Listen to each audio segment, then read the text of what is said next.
Okay, so we've now got conversion of our starches into sugar, and what we're going to do is cool the mash down, and for that I've simply got my standard copper coil device that I normally would use for brewing beer, and I'm going to run cold water through there, drop the temperature down, and pitch my yeast and get the fermentation underway. So the whole process of dropping the temperature should take around about 30 minutes, and at that point I will dump the mash into the sterilized container that I'm going to do the ferment in, and we'll add the yeast to that at that point.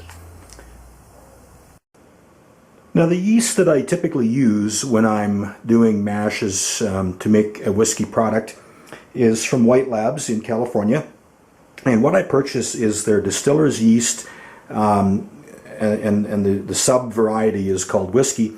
They also make a vodka yeast and a rum yeast. This particular whiskey yeast has been cultured in an environment of Tennessee sour mash whiskey, and so it will impart the necessary aroma and flavor profile of a whiskey to whatever it is that you are fermenting. The other thing I should point out is this yeast is extremely powerful, and it is much, much different than the yeast that you would typically use if you were a home brewer.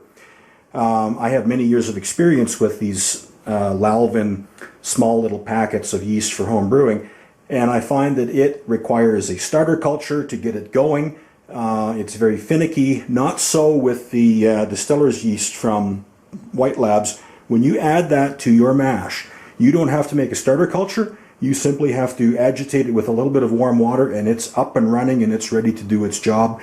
And a typical 5-gallon pail of mash will take me around about 5 or 6 days of time to do a nice and thorough ferment. And as you can see here, all I'm doing for my ferments is using a very simple plastic pail that I got from my home brew store. A very simple blue garbage bag over the top to keep out any contamination or wild yeast, and I just let that go in my kitchen at a temperature of about 20 degrees Celsius, room temperature, and as I say, 5 or 6 days and your ferments are nicely done.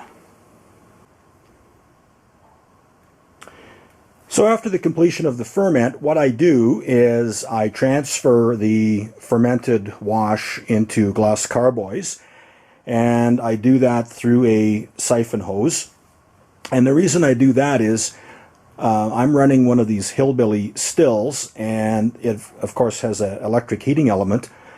And if you expose that electric heating element to any particulates or solids, they have a tendency to bridge across the heating element, and it will short out and blow the heating element. So I have to be very, very careful not to get any particulate into the still when I do a distillation run.